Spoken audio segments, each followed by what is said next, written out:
Vamos a ver el segundo aspecto de lo que era el choque. Dentro del choque dijimos que había 4 modalidades de presentación.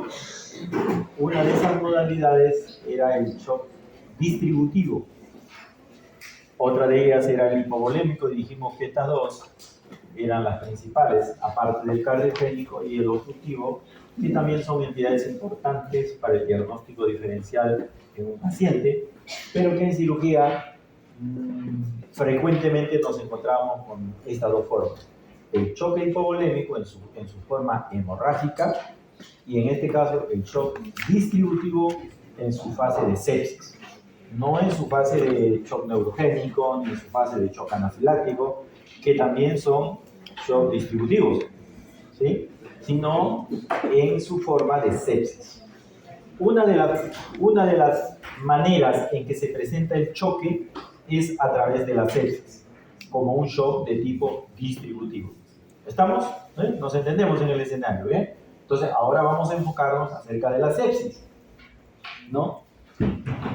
Por ejemplo, hemos puesto un caso clínico típico, paciente de 78 años, ingresa al tópico de urgencias, presenta fiebre, 38 grados centígrados, dolor en la zona de la cicatriz de herida operatoria, post-apendicectomía hace 5 días, ha sido operada de una apendicitis aguda y hay dolor. Tiene un antecedente de diabetes mellitus 2, que está controlada, toma metformina y diabetes. Hace 5 días había sido operada y le dan de alta a los 2 días, aparentemente bien. Lo evalúa el cirujano y diagnostica una celulitis de pared abdominal. Indica antibióticos, analgésicos y un control y seguimiento por la consulta de cirugía. El paciente es nuevamente traído al segundo día a la emergencia porque la fiebre persiste y es más elevada, tiene escalofríos, tendencia al sueño, se encuentra confusa, desorientada, responde con monosílabos, refiere dolor en el abdomen y secreción por la cicatriz. Sus funciones vitales son las que están viendo. Está taquicárdica, tiene cierto grado de hipotensión, respira 24 por minuto, al examen está desorientada, está febril, hay subcrépitos en pulmones, taquicárdica, hay dolor en el abdomen, hay una herida con secreción, maloliente, dolorosa, edema alrededor de la herida, crepitación que abarca un área de 20 centímetros. Este es un ejemplo de un caso clínico que, por ejemplo, aparece en las emergencias, especialmente quirúrgicas, ¿no? Le hacemos exámenes al paciente y nos encontramos con este resumen. Hay una leucocitosis, una hemoglobina en 9, un recuento de plaquetas de 85.000, una creatinina de 1.6, una bilirrubina de 1.7, un pH de 7.32 y una PCO2 de 50 con una PO2 de 70, una relación de presión de oxígeno con FiO2 de 333. Se inicia tratamiento en este paciente, ¿no? En forma general con lo que tienen ahí: fluidoterapia, oxigenoterapia, antibiótico-terapia, dehidratación, dopamina, dobutamina. Se toma el ácido láctico y se encuentra que está en 3.2 milimol. La presión arterial en los controles posteriores es de 85-50. Y podemos tener otro caso parecido, ¿no? Casi lo mismo. Y cuando vamos a la emergencia nos encontramos con estos pacientes y una de los principales diagnósticos es sepsis, ¿no? Diagnosticar sepsis. ¿Pero qué es la sepsis? La sepsis no es una patología específica, no es una enfermedad específica. O sea, no es que hay una enfermedad llamada sepsis. La sepsis más bien es un síndrome, porque puede ser ocasionada por múltiples patologías, ¿no?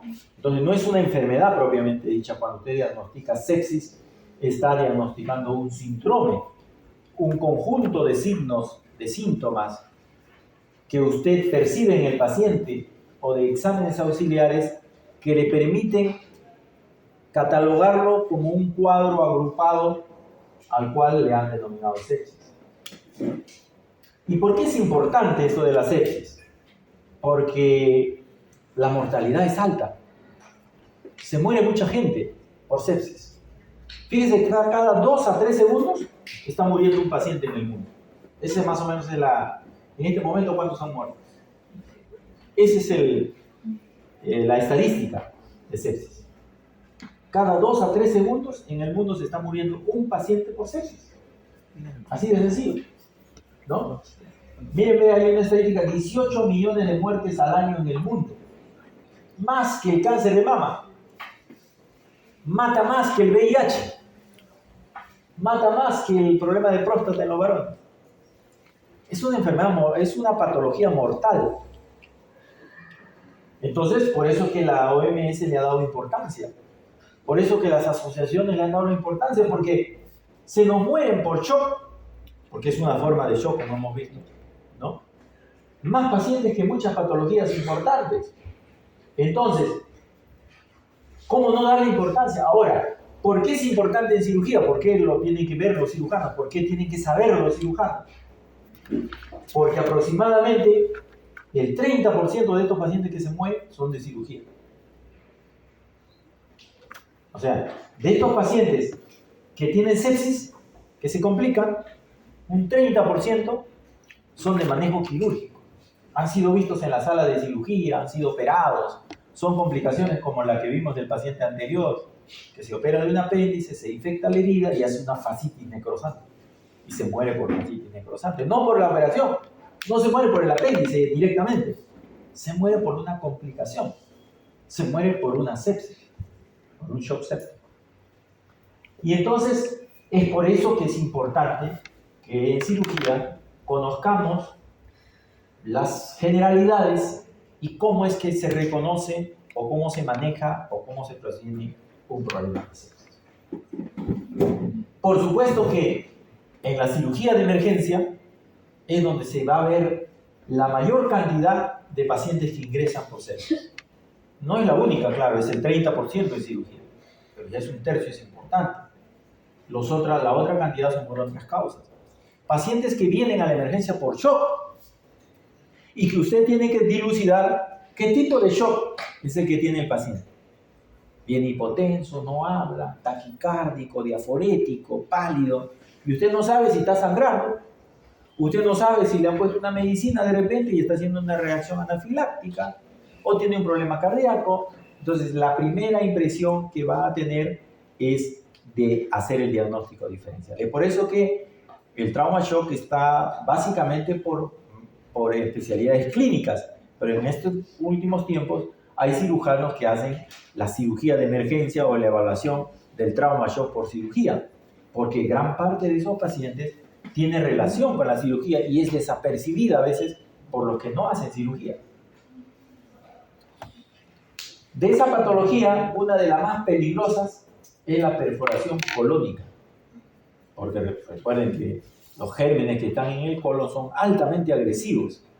Es por eso que la apendicitis complicada es una de ellas, porque es parte del inicio del colon. No es nuevo, por supuesto, el término sepsis. Ha habido mucha discrepancia en cuanto al uso del término. Ya desde el siglo IV se hablaba de sepsis, cuando había necrosis, gangrena, ¿no? Y generalmente cuando había una enfermedad así incierta, no bien diagnosticada, se le llamaba sepsis. Sin embargo, la sepsis, como hemos dicho, es un síndrome clínico, donde hay problemas fisiológicos, biológicos y bioquímicos. Y la causa principal de esta sepsis, como es el acuerdo que hasta el momento nos rige, es que es una respuesta desregulada del huésped a la infección. Es una cosa paradójica. Es la defensa del organismo que no ha podido ser controlada o regulada que hace que dañe al propio paciente. Esta respuesta inflamatoria provoca daño en los órganos y provoca la muerte, por supuesto, cuando llega a un shock séptico que tiene una mortalidad de 40-50%. Y tenemos que recordar acá la triada epidemiológica que nos han enseñado en nuestro curso de epidemiología, donde hay un agente, donde hay un huésped y donde hay un ambiente. Donde hay factores que dependen del huésped, hay factores que dependen del ambiente. Así, por ejemplo, es importante que nosotros veamos en el huésped qué inmunidad tiene, cómo está nutrido, cómo está hidratado, etcétera, etcétera. Así como ver en el agente qué gérmenes, relacionados en este caso a la sepsis, pueden producir el problema o qué traumatismo, porque la gente para un shock no necesariamente tiene que ser infeccioso, puede ser traumático, ¿no? ¿Qué virulencia tiene el germen? ¿O qué grado de complejidad tiene la lesión?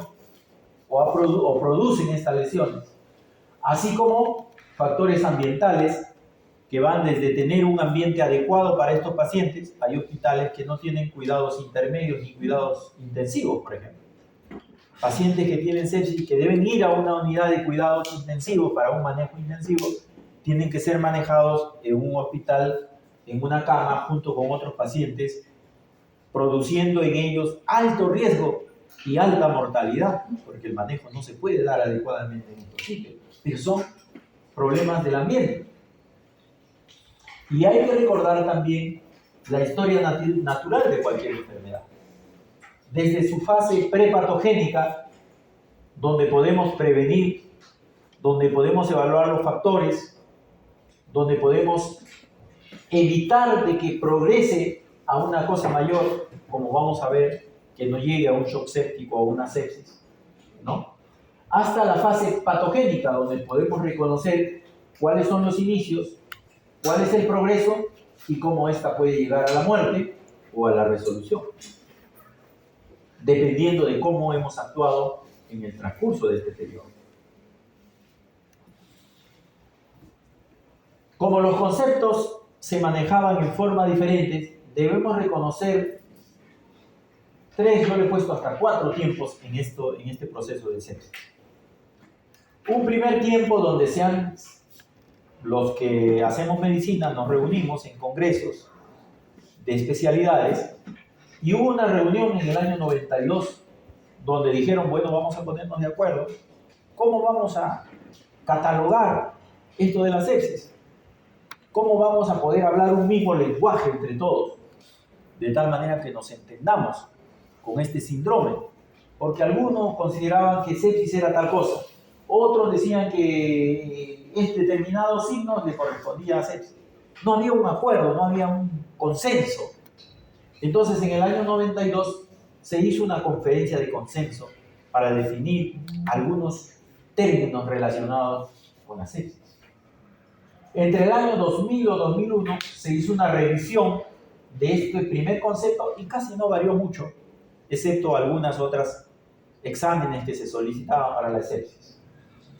Un tercer tiempo en el año 2016, a lo cual se le llama sepsis 3. Si podemos catalogarlo, al primero sepsis 1, al segundo sepsis 2, al tercero podríamos llamarle sepsis 3.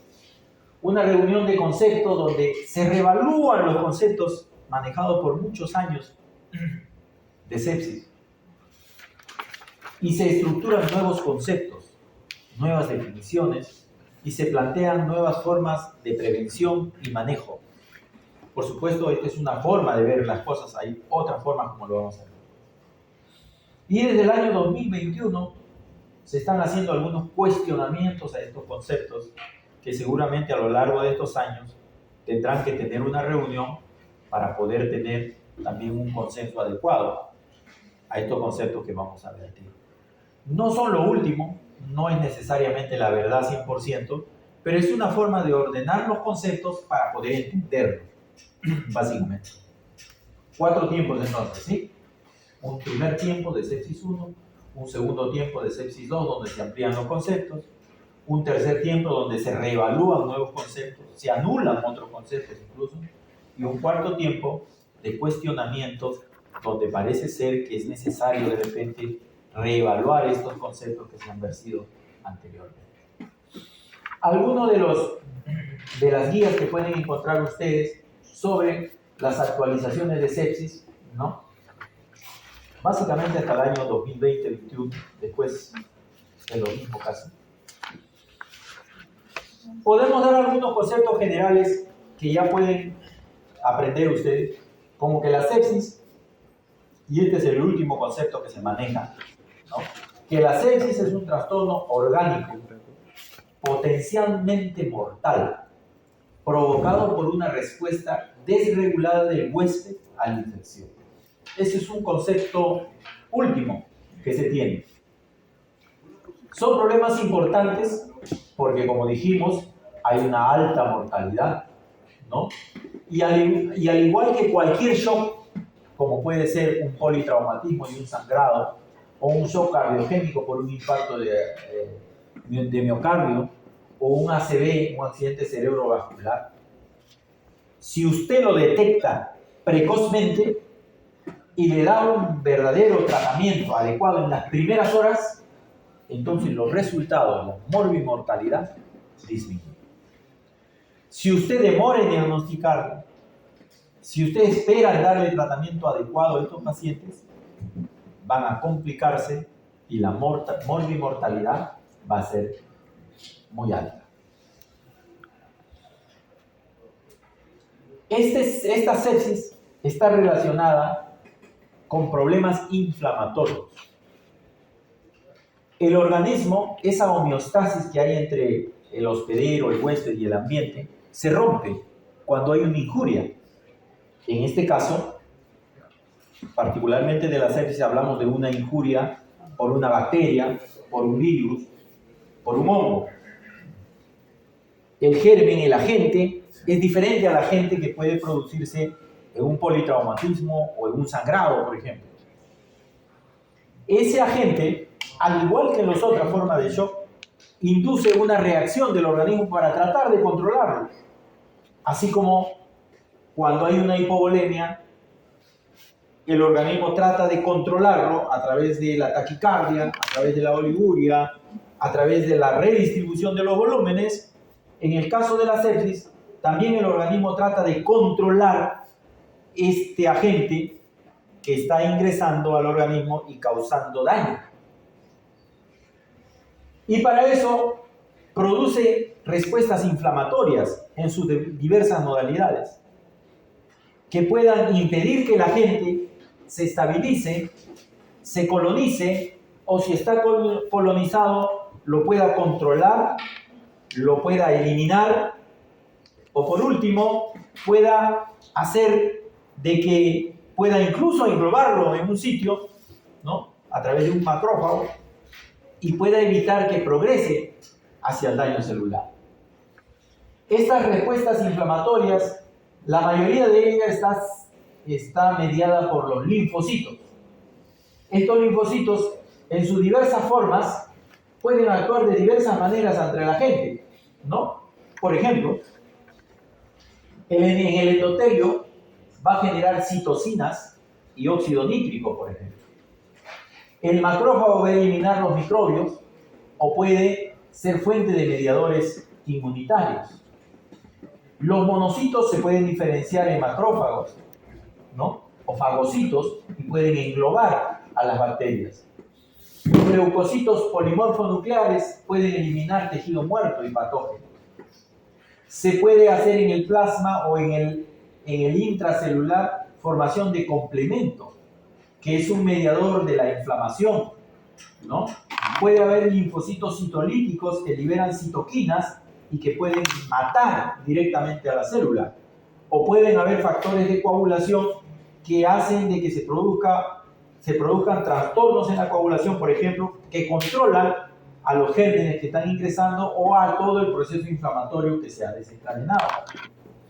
Así, por ejemplo, cuando ingresan los patógenos o tratan de ingresar a la célula, hay todo un patrón molecular que está asociado a patógenos, que hay muchos receptores que detectan a los gérmenes y inmediatamente producen anuncios de que un germen está tratando de ingresar y por lo tanto se van a producir una serie de citoquinas proinflamatorias para tratar de controlar a este agente patógeno que está tratando de ingresar.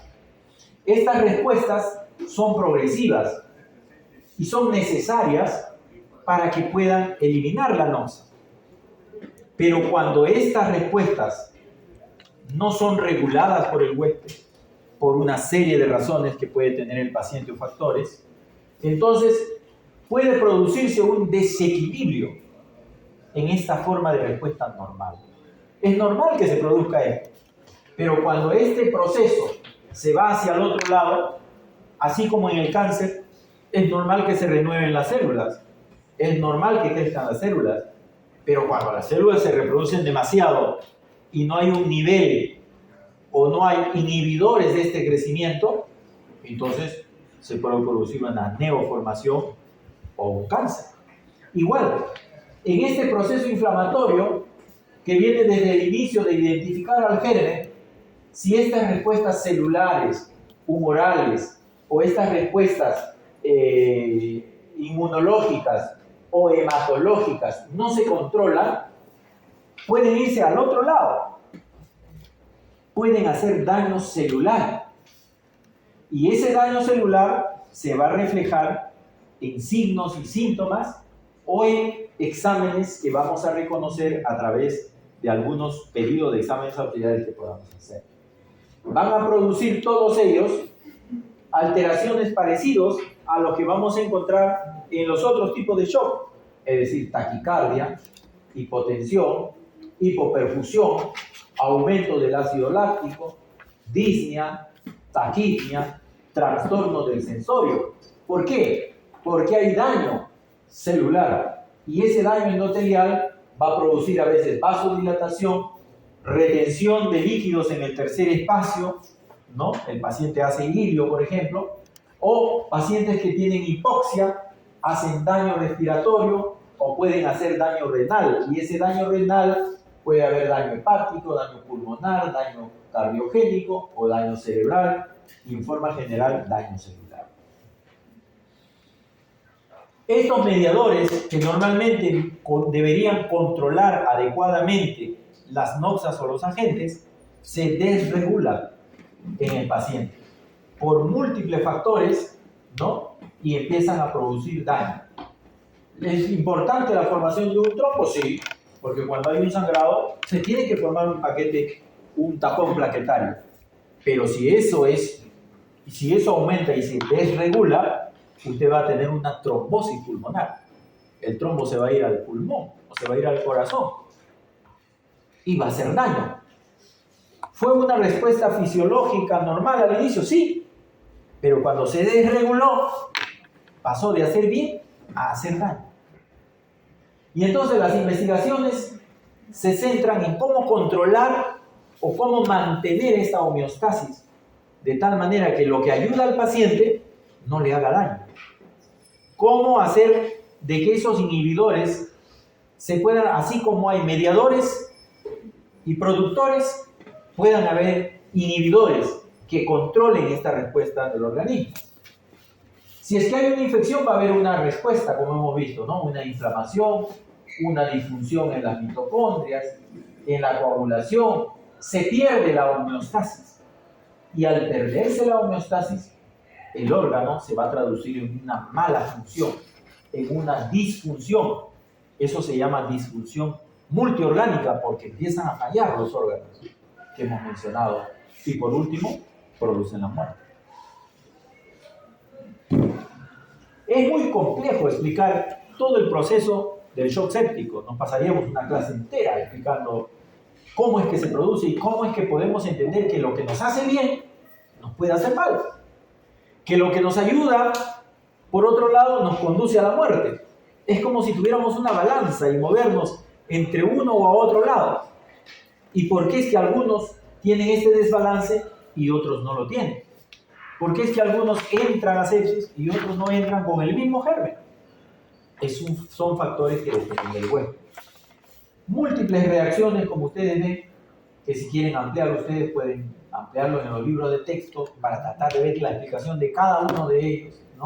Muy complicado, reacciones bioquímicas complicadas que no tienen que memorizárselas, sino solo entenderlas, ¿no?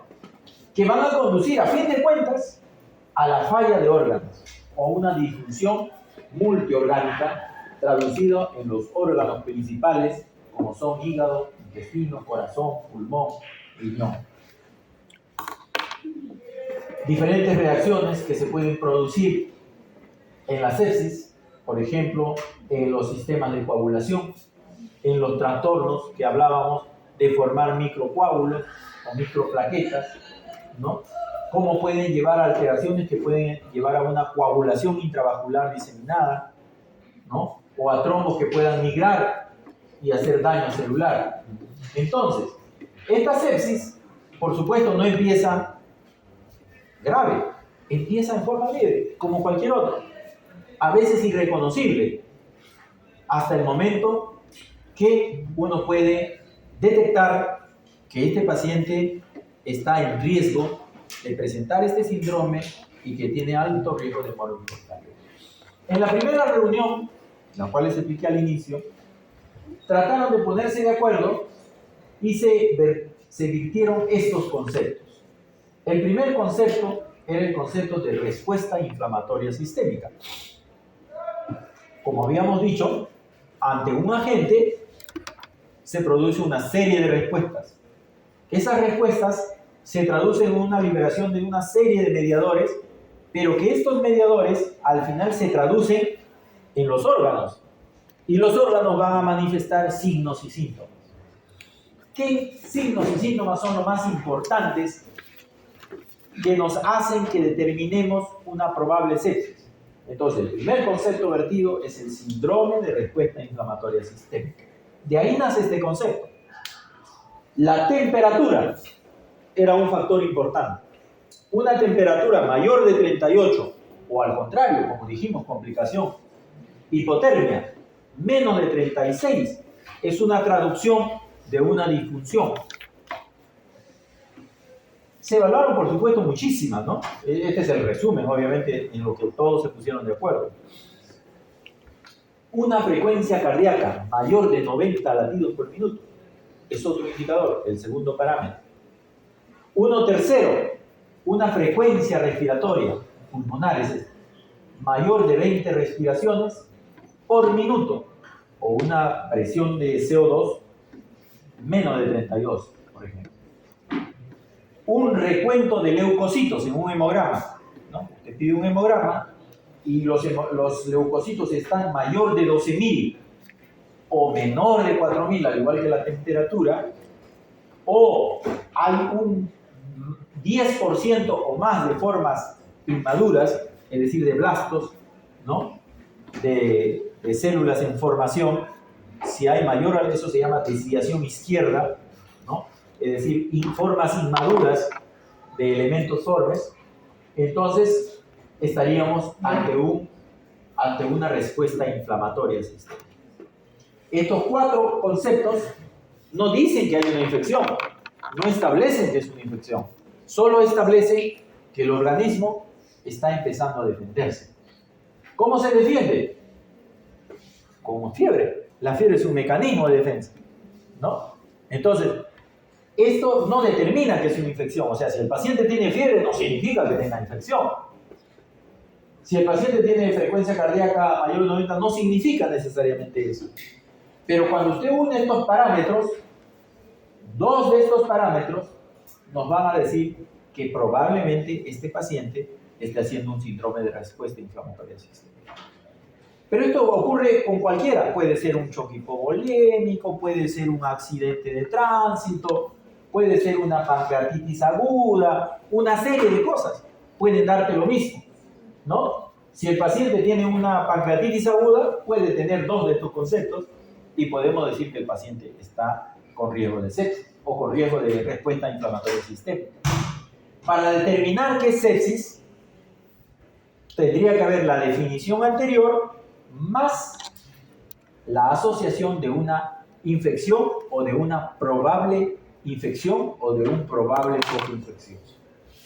Si a ese concepto anterior yo encuentro dos de estas respuestas inflamatorias, por ejemplo fiebre y por ejemplo taquicardia, y si a eso le añado un foco, por ejemplo un absceso glúteo, entonces recién puedo estar hablando de sepsis según estos primeros conceptos.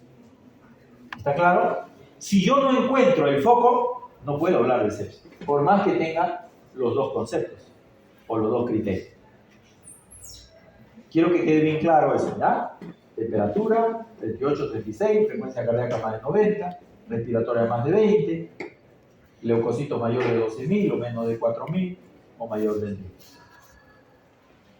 Entonces, el segundo concepto era sepsis. El primer concepto era síndrome de respuesta inflamatoria sistémica. El segundo concepto era sepsis. El tercer concepto era sepsis severa o hipotensión inducida por sepsis.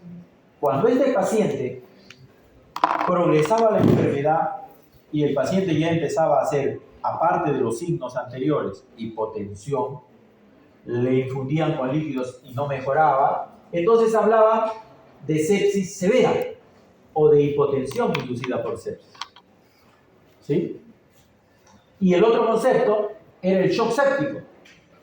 Cuando el paciente estaba en una sepsis severa, es decir, tenía hipotensión o alguno de los órganos en algunos exámenes estaba fallando, por ejemplo una creatinina elevada con una insuficiencia renal, y el paciente yo lo reanimaba con volumen, porque recuerden que en el shock distributivo hay problema de espacio, y no mejoraba, pese a que yo lo reanimaba a este paciente con volúmenes, estábamos hablando de shock séptico. Por último, el síndrome de disfunción de múltiples órganos. Cuando encontraba más de 2 órganos que estaban fallando a través de exámenes auxiliares o exámenes indirectos, más shock séptico, estaba hablando de un síndrome de disfunción orgánica múltiple o falla orgánica múltiple, con alta mortalidad. Entonces, estos conceptos se hicieron en la primera parte, ¿no? El síndrome de respuesta inflamatoria sistémica, si es 2 de estos criterios asociado a un foco, probable foco, sepsis. Si el paciente hacía hipotensión, una hipotensión inducida por sepsis. Si es que el paciente tenía hipotensión inducida más alteración de algún órgano que esté fallando, hablábamos de sepsis severa. Y si es que el paciente no se recuperaba cuando yo le infundía volúmenes adecuados en un tiempo adecuado, ese paciente entraba en shock séptico. Si a esto se asociaba falla en otros órganos, hablábamos de falla orgánica múltiple, ¿no? Ahí está un resumen de los primeros conceptos, 2 de ellos, ¿no? Cualquiera de ellos. Tercero, segundo, sepsis. Sepsis grave, hablábamos de hipotensión, alteraciones de algún otro órgano. Hablábamos de descenso de la presión más de 40 miligramos, o una hipotensión menor de 90, o una presión arterial media menos de 70, acidosis láctica o oliguria, alteración aguda del estado mental, el sensorio, el rasgo está disminuido, la orina está por debajo de lo normal, oliguria, o el ácido láctico está elevado, o está fallando alguno de los órganos, hablábamos de sepsis grave. Y por último, hablábamos de shock séptico, si es que yo había infundido al paciente volúmenes adecuados en la primera fase del tratamiento y esta presión no se recuperaba, seguía la hipotensión, además de los otros exámenes, es decir, acidosis láctica, oliguria o etcétera, falla de un órgano, eso se llamaba shock séptico. Entonces, resumiendo, hablamos de el rojo en guila, síndrome de inflamatoria respuesta sistémica. Cualquiera de las causas puede dar síndrome de respuesta inflamatoria sistémica, incluyendo la sepsis. La sepsis también da síndrome de respuesta inflamatoria del sistema. Pero cuando esta infección, este foco infeccioso, se determina, se sospecha altamente, entonces se une el SIRS con la infección y podemos hablar de sepsis. Si es que esta sepsis produce hipotensión o produce alguna insuficiencia en algún órgano, hablamos de sepsis severa. Y si esta sepsis severa, que ya tiene hipotensión, que ya está fallando algunos órganos, no mejora con la infusión de volumen adecuado, entonces refractario, entonces yo hablo de shock séptico. ¿Sí? Esa es la primera parte, el primer concepto, lo que llaman algunos sepsis 1, en los libros o en los textos que consulten ustedes, de repente lo van a encontrar como tal. Ya después, en el año 2000 más o menos, nuevamente se reunieron para ver algunas cosas, algunos aspectos acerca de cómo había ido el manejo de estos conceptos. Y efectivamente, ya los trabajos, los médicos manejaban muy bien estos conceptos en todo el mundo y podíamos hablar un lenguaje más adecuado. Entonces, en esa reunión se vio que precisamente algunos indicaron que tal vez había que ampliar algunos otros exámenes auxiliares, pero en forma general se mantuvo los conceptos.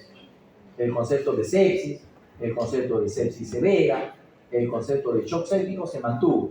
Lo que se amplió de repente fue algunos otros parámetros para sospechar sepsis. Por ejemplo, ahí están viendo algunos de los otros parámetros que se aumentaron, pero creo que al final fue más de confusión que otra cosa, porque la gente siguió usando los conceptos anteriores, ¿no? Algunos dijeron, bueno, añadámosles algunos otros parámetros que nos pueden decir que tiene sepsis. Por ejemplo, edema, hiperglicemia, ¿no? Aparte de lo que ya conocíamos, ¿no? O, por ejemplo, algunos parámetros inflamatorios, ¿no? Como la proteína C reactiva, por ejemplo, o la procalcitonina, que ahora es importante, o algún otro parámetro hemodinámico. Entonces, añadieron estos conceptos a los ya vertidos anteriormente. Pero en realidad no ayudó mucho a cambiar los conceptos seguían siendo lo mismo. Sepsis vendría a ser síndrome de respuesta inflamatoria más un foco infeccioso, demostrado por cualquiera de estas de acá. Quizás se amplió los parámetros que nos permitían decir, por ejemplo, si yo tengo una proteína C reactiva, caramba, entonces probablemente esté habiendo un proceso inflamatorio y puedo añadirlo al concepto de sepsis. O, por ejemplo, la procalcitonina, que estaba elevada, me permitía decir que este era un proceso bacteriano, porque se presenta en pacientes que tienen sepsis bacteriana, ¿no? O se eleva. Pero no cambiaron los conceptos, ¿no? Más bien aumentaron los parámetros para poder sospechar de la sepsis, pero los conceptos en sí no cambiaron. Se siguió manejando estos conceptos y por último, o después, hubieron algunos cuestionamientos a lo vertido anteriormente. Por ejemplo, era muy poco específico esos conceptos. Imagínese usted, a ver, usted viene un paciente, llega a la emergencia y tiene temperatura de 39, ¿no? Usted pone temperatura 39. Y a consecuencia de la temperatura, hay taquicardia. De repente le encuentran 95 al paciente de frecuencia cardíaca. Entonces ya tiene dos conceptos, ¿cierto? Y usted empieza a investigar al paciente, a ver si tiene un foco infeccioso, y de repente dice, a ver, abra la boca. Le abre y encuentra las amígdalas circulares. Entonces, usted dice, como tengo dos conceptos, dos parámetros, más un foco infeccioso, el paciente tiene sepsis. El paciente está andando tranquilamente, se va, viene a su clase, se sienta atrás, y luego toma su paracetamol y no pasó nada, no murió. Entonces, empezaron a haber unos cuestionamientos que estos conceptos abarcaban demasiado. Cualquiera podía tener sepsis o podría ser catalogado de sepsis según estos conceptos. Pero la esencia de estos conceptos no era eso, sino era prevenir. Yo prefiero diagnosticar a alguien como grave de algo leve que diagnosticar a la inversa, a alguien de algo leve siendo algo grave o algo potencialmente grave y riesgoso. Esa era la idea de estos conceptos. Entonces, la presencia de algunos signos, de algunos síntomas por sí solos, sin el entorno clínico, de repente no ayudaba mucho y podía, cuando se hacían los estudios, por supuesto, comprobar a una serie de pacientes que no tenían los mismos riesgos. Una amigdalitis no va a tener el mismo riesgo que, por ejemplo, una endocarditis bacteriana, pero ambos van a tener fiebre y taquicardia y foco infeccioso. Entonces, en una nueva reunión se trató de definir este concepto de sepsis, ¿no? Al inicio, por ejemplo, hablábamos de una afección potencialmente mortal que se produce cuando la respuesta del cuerpo a una infección ataca a sus propios órganos y tejidos. Ya lo habíamos explicado al inicio. Habían definiciones moleculares, ¿no?, acerca de cómo es que se producía la sepsis. Entonces, en esta reunión se explicó que la sepsis era más que una respuesta inflamatoria con infección. O sea, no era solo dos conceptos, dos parámetros más un foco, sino iba mucho más allá de ese concepto. Difícil definir, porque había muchos procesos de por medio, bioquímicos, inmunológicos, inciertos, para determinar el pronóstico del paciente y que tenían relación con su estado inmunológico. En esa primera fase se vio de que se confundían sepsis y sepsis severa, por ejemplo. A veces el paciente no se permitía definir quiénes realmente iban a ser shock séptico y quiénes no. A veces llamaban a los pacientes sepsis severa y el paciente estaba en shock séptico o tenía alto riesgo de llegar al shock séptico. O al contrario, tenía una baja de presión porque no le habían dado un buen volumen y el paciente era catalogado como sepsis severa cuando era una sepsis sin complicaciones. Por eso es que no había correlato con la mortalidad, porque los estudios englobaban a diferentes clasificaciones. Es por eso que en el año 2016, en esta que se llama sepsis 3, o conceptos de sepsis 3, como tercera fase, ¿no?, el grupo de trabajo trató de definir para todo el mundo, para todos si es posible, el concepto de sepsis. Y ese es el concepto que se maneja ahora. Es una disfunción orgánica potencialmente mortal. Sepsis es una disfunción orgánica potencialmente mortal, causada por una respuesta disregulada, o desregulada si lo quieren decir, del huésped a un foco o a un agente infeccioso. Ese es el concepto que manejamos actual. Y entonces, como es mortal o altamente mortal, tenemos que tratar de diagnosticarla lo antes posible o ver la forma cómo podemos hacer que lo diagnostiquemos antes para prevenir las futuras complicaciones o la mortalidad, que es más allá del 50%. Es por eso que ese grupo de trabajo propuso la famosa puntuación SOFA, en inglés, ¿no?, la puntuación SOFA, donde hay una serie de parámetros clínicos y de laboratorio y también de manejo. Todo paciente ingresaba con una puntuación de 0, cualquier paciente sospechoso, ¿no? Y después de hacerle todas estas pruebas, se identificaban a los pacientes que tenían alto riesgo o mayor riesgo que los otros. ¿Quiénes eran? Los que habían cambiado su puntuación de SOFA en 2 puntos o más. Cuando cambiaban estos parámetros en 2 puntos o más, decíamos que ese paciente tiene alto riesgo de tener sepsis o shock séptico. más o menos una mortalidad del 10% aproximadamente al inicio. Y acá está la puntuación que evaluaba o que evalúa el SOFA, ¿no? La relación o el parámetro presión de oxígeno con FiO2, miren, hematológico representado por las plaquetas, hepático representado por las bilirrubinas, o sea, el órgano, el hígado, ¿no es cierto? El respiratorio representado por la relación presión de oxígeno FiO2, ¿no? El respiratorio. El hematológico se representa por las plaquetas. El hepático se representa por las bilirrubinas. El cardiovascular representado por la presión arterial media o por el uso que se haga de los vasoconstrictores, el uso o no. El neurológico se representa por la escala de Glasgow, que a veces nosotros lo usamos solo para traumatismo. El renal, representado por la creatinina o por el débito urinario en un día. Entonces, los diferentes órganos principales, respiratorio, hematológico, hepático, cardiovascular, neurológico y renal, estos 6 sistemas estaban representados no con todos sus exámenes como vimos en el anterior, ¿no? Que había múltiples, no, solo por uno o dos de ellos.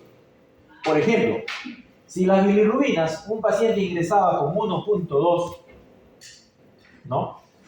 Y estas se elevaban entre 2 a 5.9, el paciente ya tenía 2 puntos. Ese paciente tiene alto riesgo. Tan solamente con eso. O podría ser que las bilirrubinas estaban normales, pero por ejemplo estábamos hablando de una escala de coma de Glasgow. El paciente ingresa con un Glasgow 15. Si desciende un Glasgow entre 10 a 12, tenemos 2 puntos. Ese paciente tiene alto riesgo de sepsis y de complicación. O establecimos que la sepsis está dañando o está haciendo falla de uno de los órganos. Pero por supuesto, para hacer esto necesitamos saber la creatinina, si no, ¿cómo sabríamos cómo está fallando el riñón? O por lo menos tener 24 horas para saber cuánto está el débito urinario. Si el débito urinario está a menos de 500, ya tengo 3 puntos. El paciente que entre en oliguria está en alto riesgo, ¿no? No tengo para hacer creatinina, el Glasgow lo puedo medir, la presión arterial lo puedo medir, las bilirrubinas, tendría que solicitar un examen auxiliar para poder medir las bilirrubinas, porque para mirar yo al paciente ictérico, para que haya ictericia tiene que haber por lo menos 4 de bilirrubina, si no, no puedo medir la bilirrubina. Pero yo no voy a querer que esté en 4, porque en 4 ya está alto riesgo de sepsis. Yo necesito saber antes, desde que entra el paciente y cómo evoluciona al segundo o tercer día. Eso es lo que me interesa. O para medir las plaquetas tengo que pedir un hemograma. Entonces, hay muchos parámetros que establece esta escala de SOFA, que es muy importante, muy buena, pero que a veces no es práctica, porque el paciente tendría que estar ya hospitalizado. Y entonces este mismo grupo introdujo otro concepto, el concepto del Quick SOFA, ¿no? Y este concepto del Quick SOFA puede servir, como dice ahí, para considerar una posible infección en pacientes en quienes no se ha diagnosticado una infección previa. Pacientes en los cuales yo no sé si tendrán un foco infeccioso, un agente determinado, pero que con estos parámetros yo puedo prever que hay una posible infección, de tal manera que yo puedo priorizar a este grupo de pacientes para solicitar los exámenes auxiliares que permiten hacer un SOFA adecuado y saber si hay falla. Entonces, este grupo sugirió que estos parámetros del Quick SOFA, es diferente al SOFA, no se vayan a confundir, ¿no? Puede ser usado para evaluar un grado inicial de disfunción o de riesgo de hacer sepsis, por lo tanto deben ser derivados a un hospital o a un centro de mayor nivel para complementar y tomar acciones acerca de su ingreso al hospital para hacerle pues unas pruebas renales, unas pruebas hepáticas, una medición de electrolitos, etcétera. Estos conceptos básicos que nos permiten, como la sepsis, por su definición, es un síndrome mortal o potencialmente mortal. La Organización Mundial de la Salud, la Organización Panamericana de la Salud, aceptaron este consenso porque nos permitía ampliar. Si yo detecto a estos pacientes, puedo evitar riesgos mayores. Y estos tres conceptos son esos. La frecuencia respiratoria mayor de 22, la alteración del sensorio reflejado como un Glasgow menor de 13 o igual a 13, ¿no? Y una presión arterial sistólica menos de 100 milímetros de mercurio. Con estos tres conceptos yo no necesito un laboratorio para poder tamizar a los pacientes que están en pie. Si me viene un paciente con una presión por debajo de 100, ya es un parámetro. Ya es un parámetro. Si a eso yo le añado una frecuencia respiratoria de taquipnea mayor de 22 o igual a 22, yo ya tengo dos conceptos. Por lo tanto, si yo tengo dos de estos criterios del QI-SOFA o estos parámetros, entonces la validez que yo tenga de la interpretación, es decir, yo puedo decir que los que tengan dos de estos criterios tienen una alta sospecha de una probable infección. No es que tengan una infección, porque de repente usted le hace después los exámenes y sale que no tiene ninguna infección, tiene una amigdalitis, nada más, ¿no? Pero tienen una alta de sospecha de infección y una probabilidad de presentar una evaluación desfavorable. Por lo tanto, si yo identifico que un paciente está hipotenso y tiene un Glasgow menor o igual a 13, o está taquipnéico y tiene un Glasgow menor o igual a 13, yo paro las orejas y digo, este paciente tiene alto riesgo. Puede ser un foco infeccioso, como lo puede dar otras cosas, ¿no? Ya hemos visto en las diferentes formas de shock. Pero a mí me interesa saber que el paciente, dentro de esas probabilidades, puede tener sepsis. Tiene riesgo de sepsis. Por lo tanto, yo debo estar alerta en este paciente para poder derivarlo a un centro hospitalario. Si usted está haciendo su serum, si usted tiene una posta, etc., usted puede tener la oportunidad de decir, mándelo, envíelo a un hospital donde puedan hacerlo otros exámenes para medir el SOFA. Me permite tamizar. Y estos se han hecho estudios controlados con SIRS, con la evaluación del SIRS, con la evaluación del QI-SOFA, etc. Y se ha visto que la forma de predecir es mejor con estos conceptos.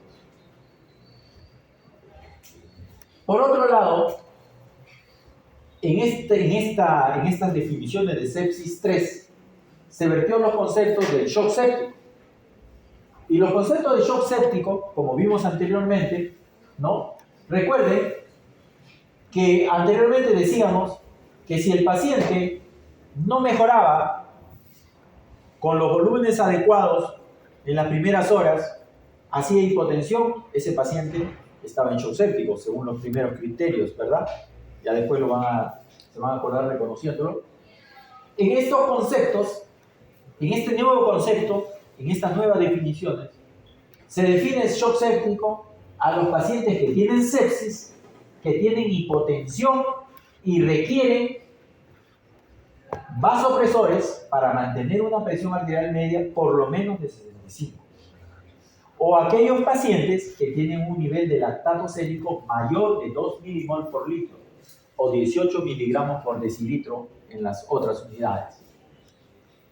Entonces, si yo tengo un paciente que tiene sepsis, como vimos anteriormente, yo ya le he hecho su SOFA, etc., y el paciente tiene hipotensión o está recibiendo vasopresores para mantener una presión arterial media de 65, le pido un lactato y ve y sale 2 milimol, ese paciente tiene la probabilidad de morir casi la mitad.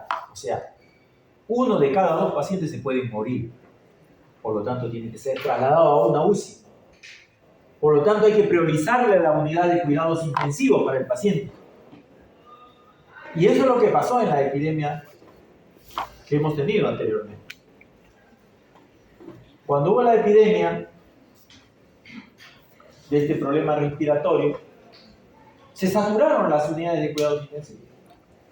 No había camas para poner a los pacientes que estaban con sepsis, en este caso viral.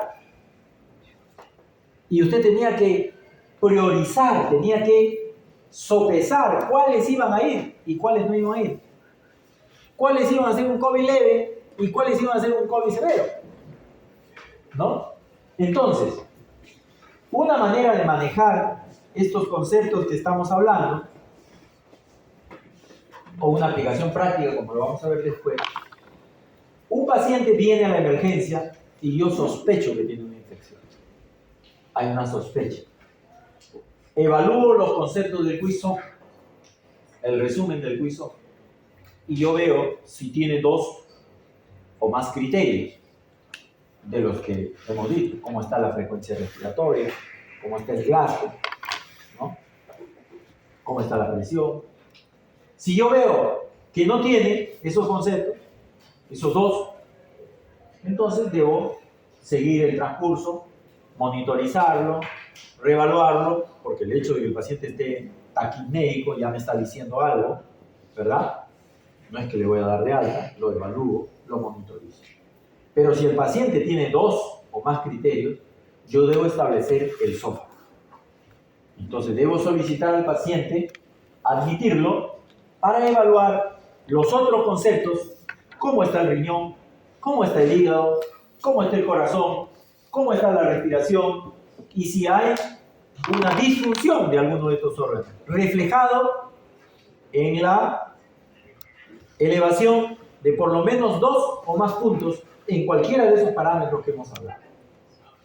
Si no hubiera eso, el paciente continúa, lo dejo en observación, lo hospitalizo, si encuentro la patología, etcétera, etcétera.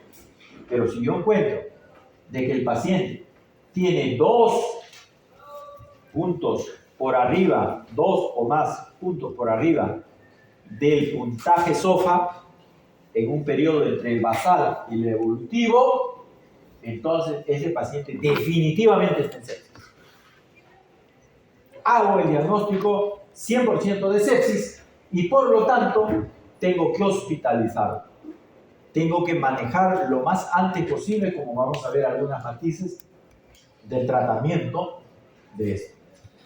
Si en el transcurso de esa evolución que yo he hospitalizado a estos pacientes ya diagnosticados de sepsis, veo que hace hipotensión, le paso volumen, veo que no mejora, tengo que usar vasopresores, dopamina, dobutamina, noradrenalina, epinefrina, en cualquiera de ellos, y con eso mantengo su presión. Si yo le quito eso, el paciente está hipotenso, tengo que mantenerlo con estos vasopresores. Yo digo, el paciente está en shock séptico. Por lo tanto, ese paciente debe extremarse los cuidados y de preferencia debe ir a una unidad de cuidados intensivos. Lo mismo que hemos explicado anteriormente. Sospecho de una infección, evalúo con el Quick-SOFA, veo que tiene 2 parámetros o no los tiene. Si no lo tiene, lo observo, lo reevalúo. Si los tiene, lo paso para ampliar el puntaje SOFA. El puntaje SOFA se evalúa más de 2 puntos en cualquiera de los órganos estudiados, 2 o más puntos, el paciente está en sepsis. Debo admitir, debo hospitalizar y debo tratarlo como una sepsis. Muchas veces no se hace eso. Por ejemplo, en la sepsis la primera hora es vital para la antibiótico terapia. Por ejemplo. Y tardamos en poner los antibióticos, por poner un ejemplo. O debo debridar el foco inmediatamente o lo más antes posible. Detectar lo más antes posible. está en sepsis. Si ese paciente en el manejo de la sepsis, por X razones, no encuentro el foco, el paciente está, no sé, desestable, que no puede entrar a operar, una serie de cosas, el paciente hace hipotensión, tengo que hidratarlo, aumento el volumen de líquidos, coloco inotrópicos, coloco vasopresores, etc. Pido un lactato y el lactato me sale que está elevado, más de 2 milimol o 18 miligramos por decilitro. Digo, el paciente está hecho. Mortalidad casi el 50%. Mortalidad casi el 50%. En estos nuevos conceptos ya no hay el término sepsis grave. O es sepsis o es shock séptico. A diferencia de los primeros conceptos que se manejaba síndrome de respuesta inflamatoria sistémica, sepsis, hipotensión inducida por sepsis o sepsis severa y shock séptico. Acá no. Acá tienes los quick SOFA. El quick SOFA no te dice que el paciente esté en sepsis.